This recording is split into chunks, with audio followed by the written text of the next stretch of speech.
Ahora sí quiero entrar en una comparación. ¿Dónde sentiste más cercanía con la muerte? En Ucrania.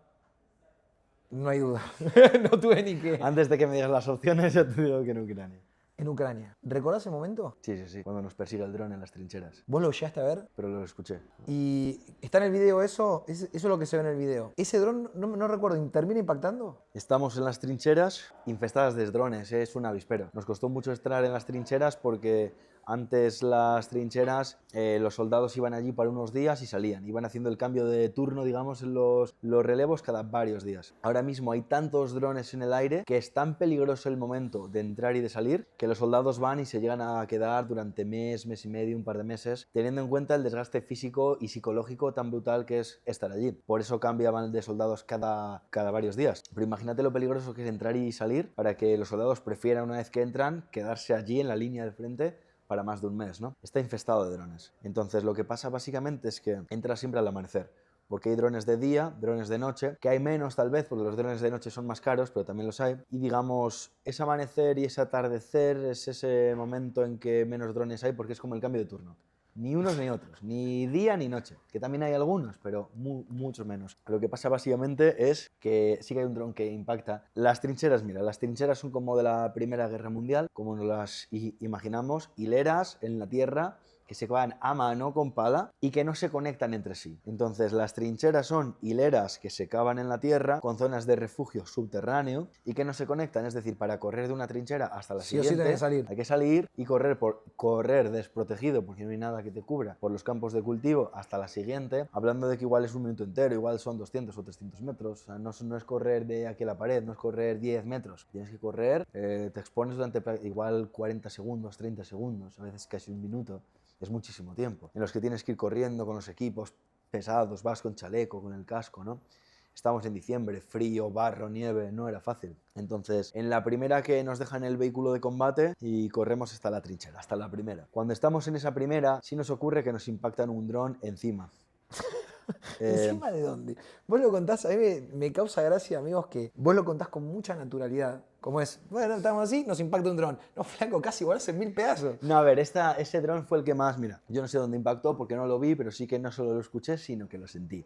Es decir, esa fue la primera vez que sentí el impacto de un dron. No que lo escuché, sino que tembló todo, caía polvo en el refugio, o sea, lo reventaron encima del refugio. Y nosotros estábamos en la boca del túnel. Seguía la trinchera, encima de la trinchera la tenían cubierta con esta especie de redecilla verde del ejército. Entonces el cielo no se veía bien y queríamos hacer un plano de uno de los soldados en la zona descubierta como debajo de la red, de esta especie de red, ¿no? El soldado estaba pendiente porque parecía que había un dron y nos decía, se asomaba, nos decía, sí, pero hay un dron, y entre ellos la conversación era, parece que hay un dron, está encima, no sé, no estoy seguro, se asomaba, y nosotros en la boca del túnel igual. Entonces en ese momento es cuando de repente, ¡bum!, estalla un dron, tiembla todo, cae polvo. Yo nunca había sentido el retumbar, eso es que había roto, había reventado muy cerca. Entonces ya el soldado se raya, que al puto refugio, que os metáis dentro, joder, en ucraniano. Por ese momento yo me entendía lo que pasaba, pues sin entender las palabras, la intensidad y los gestos se entendían perfectamente, no hacía falta ni siquiera el idioma. Luego entendí el idioma porque mandamos a traducir no solo las entrevistas, sino el total de lo grabado, para tener la traducción de todas las conversaciones naturales y espontáneas que habían tenido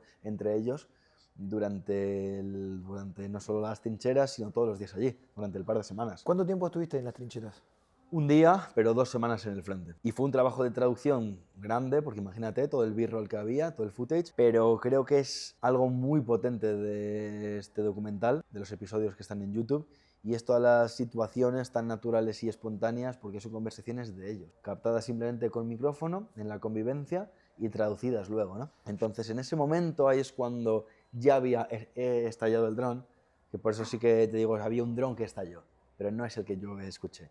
Es este dron que estalla, y entonces ya nos proponemos a correr hacia la trinchera, hacia la siguiente. ¿Todo esto era ir de trinchera en trinchera para irte del frente? Para grabar, queríamos documentar, pues en vez de quedarnos 6, 8 horas en la misma, queríamos ir saltando de trinchera en trinchera para documentar la situación de las trincheras. Me parece fabuloso, pero así de fabuloso, de peligroso. Más que Claro. el tema, como yo te decía, el tema de la guerra de Ucrania con Rusia, yo lo sigo mucho. Y de hecho hay decenas de cientos de videos de impactos de drones subidos sea, hay videos del grupo Wagner, hay videos de la SOB, hay videos del ejército de Ucrania, o sea, videos oficiales, Sí. matando soldados todos los días. Porque es la comunicación, ya ellos son los mismos que lo difunden para que vean el poder, para que se vea lo que hacen, y muy deshumanizado todo, ¿no? Porque además juegan Total, es con ellos, terrible. les humillan, se acercan con el dron para que se caiga al suelo, dejan que se levante, después le revientan. Y no solo eso, sino que además, unos días antes, porque al final lo que hicimos en Ucrania fue intentar documentar realidades de la guerra desde un punto de vista humano. La infantería, las trincheras, era una realidad. Pero unos días antes habíamos documentado con otra realidad que era justamente los pilotos de drones. Habían matado varios rusos delante mío en la pantalla. ¿En serio? Claro, yo había grabado antes con los pilotos de drones. Entonces yo había visto la facilidad con la que matan. Porque yo lo vi el capítulo, pero esto que vos me estás contando no sé si lo recuerdo. Así. Lo menciono, pero no aparecen las muertes en directo. Sí aparecen en el documental. Antes te contaba que en base al mismo contenido, lo que grabamos en ese par de semanas, hicimos el formato de los 11 capítulos de YouTube y existe también después un documental de casi 2 horas que le estrenamos en Madrid, en un teatro en Madrid, también en un cine en Barcelona y que ya no ha salido más porque ahora lo tenemos en privado para una serie de festivales que será presentado durante este año, el año que viene. Ya sabes, o si la gente no lo sabe, la rueda de los festivales de cine se te puede ir a casi los 2 años. Y eso tiene que estar en privado. Si ya se ha visto en otros lugares, te limita mucho para que ya no quieren que lo presentes ahí, si ya es público, ¿no? Entonces, el contenido es el mismo, pero obviamente hay escenas que no están en YouTube. Ese momento de los drones, pues eso. Cuando vos me decís, yo los vi, los videos, vos te los puedes recrear hoy, o sea, en tu cabeza. Ni siquiera es que los viera vídeos, porque vídeos hemos visto todo, o cualquiera que se haya informado un poquito, que se haya interesado, en Telegram mismo hay grupos de, vamos, todo el tiempo. en Twitter. En Twitter hay vídeos por todas partes de muertes con drones, ¿no? La verdad es que yo lo veía en directo. ¿Por qué lo veía en directo? Por cómo funciona la tecnología de los drones. Y esto es importante porque, como yo había visto esto antes, entendía perfectamente el peligro que estaba viviendo en el momento que hablaremos luego de la trinchera cuando escuchaba el dron. Te explico. Allí estábamos en un sótano y estaba con 3 hombres. Uno era simplemente una especie de técnico ingeniero, que era quien se encargaba de ir montando los drones. Drones muy artesanales, son drones de juguete de los chinos, como se dice ahí en España. O sea, te hablo de drones, ni siquiera los DJI. Encima económicos. O sea, los kamikaze, los FPV que te digo, con los que matan, porque hay distintos tipos, ahora te lo explico, pero con los que matan son drones de un único vuelo. Los levantan y esos van a estrellarse, los estallan contra el objetivo. Entonces, esos drones son drones de 5 euros, son 2 trozos de plástico que la batería, o sea, son cámaras de estas que se ve fatal, pierde la emisión, se ven en blanco y negro. Tanto la batería como el artefacto explosivo se lo ponen con bridas. Ni siquiera te hablo de que les metan un dispositivo, es el cuerpo de plástico del dron, le ponen debajo la bomba con una brida y va para arriba. Entonces, está este técnico que es el que monta los drones y después existen 3 tipos de drones. Uno de esos, había 3 hombres ahí, ¿no? Uno se encargaba de manejar los drones que localizan a los objetivos. Son drones que están en el aire y que se encargan de encontrar el objetivo, puede ser un soldado enemigo, las posiciones enemigas, un vehículo de los enemigos. Entonces, la imagen de este dron que localiza objetivos se retransmite en directo en un portátil que está ahí mismo, que lo vemos todos. Entonces, el técnico que monta los drones, los FPV, cada vez que ya se ha reventado un dron, sale fuera del sótano, coloca un dron en el suelo y se va al aire. Yo no estoy viendo lo que está viendo el FPV, pero el FPV tiene la referencia del portátil, del dron que emite la posición del objetivo, la localización del objetivo en directo. Se quita la máscara, ve en la pantalla dónde está, con referencias de alguna casa, un árbol, un cruce de caminos, se pone la máscara de nuevo. ¿Eso vos no lo ves? Yo no veo lo que está la máscara, pero sí veo el que localiza el objetivo. Peor, porque ahí vas a ver la explosión. Claro, en el que localiza el objetivo veo un soldado tumbado en los setos y veo cómo se acerca el FPV. Hasta él hace boom y revienta a la persona. Hay un tercer tipo de dron. Está el que localiza, están los drones, o sea, el FPV digo, el que localiza, el que mata. Y después el tercero son drones antena, que es como un repetidor. Un repetidor. Sí, eso te iba a decir. Entonces son esos 3 tipos de drones. Además, lo que ves en la pantalla es una especie de multicámara, como aquí, por ejemplo, esa pantalla en la que estás viendo esa cámara, esta y esta. Nosotros no la vemos, pero el que lleva las cámaras sí, ¿no? Es la multicámara, que puede ver Puede decidir si quiere ver en grande la de aquí, la de aquí, la de aquí, o una multicámara con todas juntas. Drones localizando objetivos no hay uno, sino está el cielo lleno de drones localizando los objetivos, tanto de un bando como del Qué otro. locura eso. Entonces se va intercambiando lo que yo veo en el portátil. Veo un dron que localiza, veo otro, o la multicámara con varios. Puedes ver hasta varias muertes en el momento con la multicámara. O sea, así es el tema. ¿Cuántas muertes fueron en un rato? En ese momento fueron 2 o 3, porque... Es un montón, ¿eh?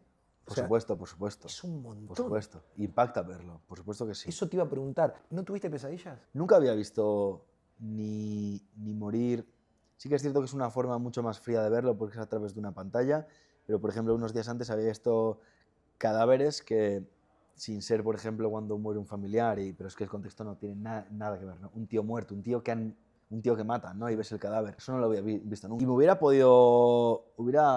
o sea, podía haberme pasado en viajes, porque si bien es cierto no había estado en la guerra, sí había estado en otros lugares muy complicados, ¿no?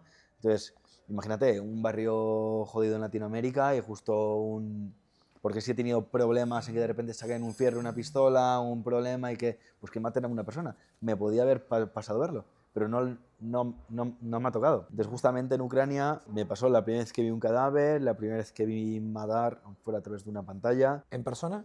No, en persona no he visto. Y respecto a las pesadillas, no, pero... No sé, cuando vas a un sitio así, no solo vas preparado dentro de la medida de lo posible, ¿no? Uno no se prepara para ver matar, ver morir, por supuesto que no, pero uno tiene que tener cierta preparación. También hay que tener en cuenta lo que digo. No había estado en la guerra como tal, pero he estado en lugares muy complicados, donde la vida vale lo mismo o incluso menos que allí en Ucrania. Entonces, a ese tipo de sensaciones, a ese tipo de situaciones estoy más acostumbrado a ver, ¿no? Y después también lo que digo, una preparación de Ignacio, que es el reportero con el que fui yo, empezamos a preparar todo en marzo del año pasado. Fuimos allí en diciembre. Marzo, entonces, diciembre. sí. ¿Y cuándo fuiste y cuándo volviste? Fui a principios de diciembre, o sea, todo el viaje fueron 3 semanas, de las cuales 2 semanas fueron en el frente. Entonces, Parecía que habías estado muchísimo más tiempo. es que hicimos un muy buen trabajo de preproducción, de encontrar las realidades que queríamos mostrar Es increíble. y de crear todo el esquema. O sea, la preproducción y producción en sí de ese viaje fue brutal, muy profesional, sobre todo por Ignacio, porque el reportero con el que fui era ya la 7ª vez en la guerra de Ucrania. Entonces, para mí fue algo, o sea, un valor increíble, ¿no? Tener a alguien en el equipo, éramos mano a mano, pero era la voz de quien ya sabe cómo funciona, de lo que merece la pena y lo que no a la hora de cómo hacer las cosas. Y después nosotros trabajamos en este caso también con un fixer, un ucraniano. Un fixer al final, un guía local, un guía se relaciona más con el turismo, ¿no? ¿Quieres ir a visitar un sitio? Pues un guía. Pues el fixer es el formato de guía para lugares de este tipo, ¿no? Pero que tú le dices lo que quieres y él te lo consigue. Un fixer es el solucionador, la traducción literal del inglés al español es el que te soluciona, el que te encuentra las cosas. Entonces, con respecto al contenido, ¿te limitaron? ¿Te lo controlaron? ¿Te lo revisaron? Cero. ¿Cero? Total libertad. Sí nos ocurrió un problema con los Azov, que es la 3ª brigada de asalto, y es que grabamos con ellos un capítulo, esto ya lo he explicado también. El famoso del tatuaje. Sí, claro. Esto llegó propiamente de los Azov, no fue nada del gobierno ni de nada, ¿eh? Fue de la brigada. Pongamos en contexto. Brigada Azov, cuerpo armado financiado por el Ministerio de Defensa ucraniano, que tiene, para no decir en su totalidad, neonazis. Hasta la información que a mí me llega, porque al final, pero me ha llegado de muchas fuentes. No tiene nada que ver lo que era en un comienzo con lo que es ahora. Ahora tenemos patriotas... Es que va a quedar mal cómo explicarlo de esta manera. No intento blanquear nada, ni gano nada con blanquear nada. Simplemente a lo que me refiero, estos neonazis tan radicales de los que se hablaba en su día, para empezar, la información que a mí me llega es que la mayoría, muchos de ellos, han muerto en batallas muy duras que han librado, efectivamente ellos. ¿Contra los rusos sí, o en no, otras? contra los rusos. O sea, ¿fueron los primeros en caer? Bueno, fueron los primeros en dar la cara y en frenar a los rusos en Mariupol. En Mariupol se dice que incluso Kiev no cae porque Mariupol dio muchos más problemas a los rusos de lo que se imaginaban, y eso era porque el batallón Azov allí resistió y resistió y resistió. Se encerraron en... En Bakhmut también, ¿verdad? Sí, en Bakhmut un poco más tarde. En Bakhmut se dice que caían 12 rusos por cada ucraniano. Entonces, cuando se meten a combatir en una ciudad, los ucranianos ya saben que la han perdido. Una vez que los rusos llegan a la ciudad, saben que la ciudad la han perdido. Está Pero caída. claro, El tema es el tiempo que les toma. el tema es que van a caer muchos rusos en esos meses y van a frenar el avance ruso por muchos meses. Entonces, la gente que está luchando en la ciudad sabe que muy probablemente, en buena medida, muchos de los que están ahí van a morir. Pero por cada uno que maten de los ucranianos, saben que van a caer Ahora, muchos. tengo una pregunta, porque esto vos lo mostraste en el capítulo, aparece una persona con un tatuaje nazi. ¿Pudiste charlar algo que no hayas documentado acerca de la ideología de estas personas? Es que ese fue un capítulo experimental que ni siquiera estaba en nuestros planes. ¿Por qué? Porque nosotros lo que queríamos hacer era, de hecho lo hicimos, es el capítulo creo que 5, es el de puntos de estabilización, que son como los hospitales Sí. improvisados, los hospitales de combate, ¿no? ¿Qué ocurre? En muchas de estas realidades no es lo mismo que pilles un día con muchísima acción en el que justo meten a bien de soldados que han impactado con metralla, o que llegas al punto de estabilización y no pasa nada. Justo ese día no hay heridos. Entonces nos pasó un poco eso. Fuimos a grabar con la 5ª Brigada al punto de estabilización y no ocurrió nada. Metieron a un par de soldados heridos con cosas muy leves y no pudimos grabar prácticamente nada. Entonces quisimos grabar más, pero el press officer, que es como el intermediario con la prensa de esa 5ª Brigada, no estaba muy por la labor. No era alguien que le gustara mucho este tema. No nos decía que no, pero nos daba largas. Nos decía, sí, ya vinisteis. Yo ya, pero déjanos volver, porque bueno, no nos dejaban. Entonces, sabíamos que también está la 3ª Brigada de Asalto en esa zona y que si estamos buscando asegurarnos algo de acción para poder documentar de verdad cómo funciona, la 3ª Brigada de Asalto, para que la gente entienda, está las posiciones del frente, las trincheras, es en sí la posición más arriesgada en la guerra, porque es la línea cero. Tienen que defender, son los primeros, es la primera línea de defensa. Pero hay algo todavía más peligroso, y son los de asalto, que son los que son los que hacen misiones de asalto sobre las posiciones, en este caso de los rusos. Hiciste un capítulo solo de los de asalto. Sí, pero grabar con ellos es imposible, porque nunca van a dejar que alguien de prensa se meta en una misión prácticamente suicida, que es irte... O sea, esto no lo he grabado ni yo ni nadie, no se ha grabado. Hay imágenes de esto porque ellos van con GoPros en el pecho o en la cabeza aquí. En first person. Pero no hay nadie, igual me confundo, pero yo creo que nadie ha grabado eso porque obviamente no se permite que la prensa vaya ahí. Y yo grabar, o sea, ¿cómo iba a grabar yo un capítulo de eso? Entonces, ¿qué es lo que ocurre? Nos dejan grabar en el punto de estabilización de la 3ª Brigada de Asalto. ¿Por qué nos vamos con esa? Porque, joder, si tenemos papeletas de que traigan heridos en alguna, va a ser en esa, que son los que de verdad se están jugando la vida de verdad a un nivel extremo, pero muy radical todos los días. Para contexto, ¿vos los entrevistaste antes de la operación y después de la operación o solo después de la operación? No, yo fui solo al hospital de la 3ª Brigada. Yo estuve con los médicos. Ah, solo con los médicos.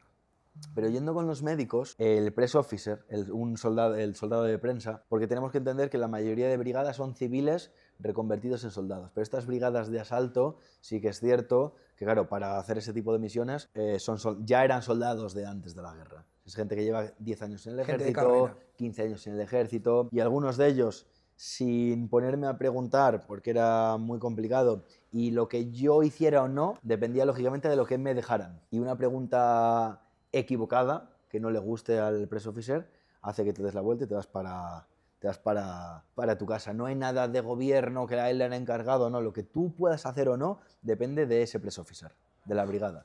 Entonces yo le digo, hola, ¿tú eres un nazi? Tú imagínate. No, no.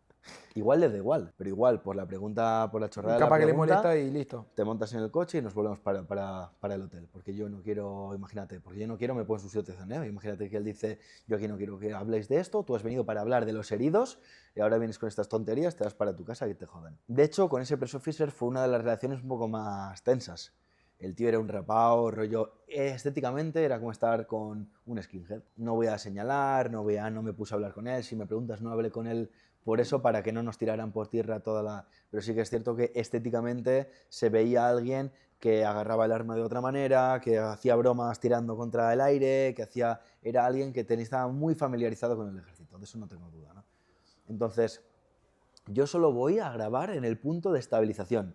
Y yendo al punto de estabilización, esta persona nos dice, tenemos la opción de irnos a un punto de extracción, que es un punto intermedio entre las trincheras, porque aunque hagan misiones de asalto, también tienen una posición de defensa, ¿no? Donde duermen, una trinchera donde duermen los soldados de la tercera brigada de asalto. Un poco más atrás hay un punto de extracción, que es a donde traen a los heridos, y de ese punto de extracción es de donde, de este punto de estabilización, mandan a la ambulancia encubierta, a un vehículo médico encubierto, que no se note que es del ejército, para extraer al soldado herido por metralla, un misil, lo que sea. Entonces nos dicen, hoy por la mañana va a haber también una misión de extracción, pero solo puede venir una persona. Obviamente que fuera yo no tiene ningún sentido, lo suyo es que vaya el cámara, porque qué valor tiene que vaya yo y que pase lo que pase, se quede en mi memoria. Va Ignacio, va el cámara. Entonces estábamos hablando porque allí hay Starlink en cada posición del frente. Ok. Entonces hay un wifi en cada hospital, en el sótano de los drones, todo. La forma de comunicarse de ellos es siempre con Starlink. Increíble. Este dato no lo tenía. Sí, muy bueno. Siempre con Starlink. Entonces yo hablaba con Ignacio, porque había un Starlink en la casa de la extracción, que era una casa rural, era una casa secreta, una casa de una familia que se había ido.